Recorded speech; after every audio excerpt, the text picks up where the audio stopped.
avions inscrit un peu plus loin un amendement du même type, parce que nous pensons effectivement qu'il s'agit d'une ligne structurante de cette ligne entre Saint-Étienne et Clermont-Ferrand.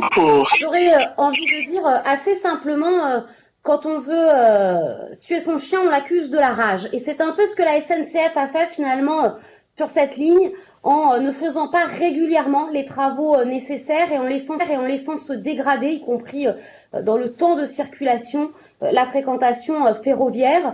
Elle a menacé, il y a maintenant quelques mois, effectivement, de déclasser cette ligne.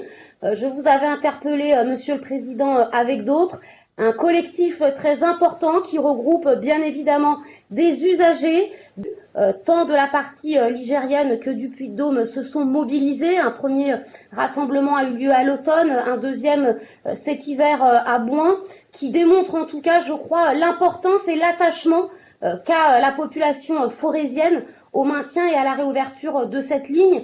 On ne peut bien évidemment que regretter ces retards pris, mais c'est une ligne structurante. Rappelons qu'il y a un lycée à Bouin, un lycée à Noir-Étable, un lycée à Thiers, et que donc c'est bien évidemment l'enjeu des emplois, l'enjeu du déplacement pour la formation, mais n'en doutons pas également la capacité et la possibilité, et peut-être que l'étude devra d'ailleurs s'y pencher, celle de développer également du transport ferroviaire pour les marchandises, afin de permettre notamment aux industries forestières de pouvoir déplacer leurs marchandises autrement que par camion, qui bien évidemment sont dangereux et polluants sur l'autoroute parallèle. Je vous remercie, Monsieur le Président, et bien évidemment, nous retirerons notre amendement si celui-ci est adopté.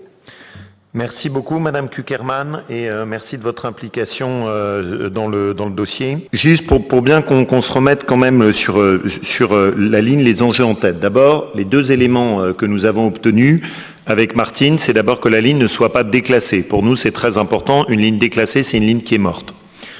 La deuxième chose qu'on a obtenue, c'est que les passages à niveau ne soient pas désactivés. Ça aussi, c'est très important. C'est la deuxième mort possible.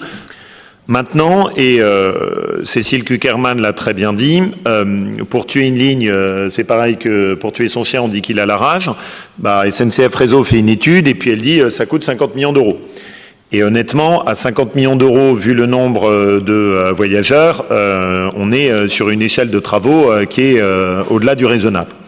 Nous, notre conviction, c'est qu'on peut le faire pour beaucoup plus raisonnable et adapté, et que, comme vous l'avez dit, on peut aussi avoir une fluidité d'utilisation qui essaye d'utiliser d'autres possibilités, telles que le fret, comme ça a été évoqué par Madame Kuckerman. Donc, ce qu'on va essayer de voir, c'est faire une étude indépendante qui nous dise, écoutez, il faut tant pour rénover la ligne. Ensuite, sur la question de l'inscription, le contrat de plan État-région, tel que l'a souhaité l'État, ne comportera pas, dans un premier temps, des nouvelles infrastructures sur 2023-2027. Donc, c'est pas dans le contrat de plan État-région qu'on peut l'incorporer, c'est dans le plan relance ferroviaire. En fait, ce qu'a décidé l'État, c'est que les contrats de plan État-région n'étaient pas avec le volet infrastructure, que donc pour l'instant, on a uniquement la partie plan de relance sur 2021-2022. C'est que l'association et le collectif disaient il faut le mettre dans le contrat de plan État-région. Dans le contrat de plan État-région, il n'y aura pas d'infrastructure parce que l'État a souhaité que ce soit en dehors. Donc ce qu'il faut qu'on vise, c'est pas le contrat de plan État-région, c'est le plan de relance ferroviaire. Et là, par contre, dans le plan de relance ferroviaire, on pourra essayer de faire en sorte que ce soit incorporé ou dans le plan infrastructure qui serait fait en 2023. Voilà.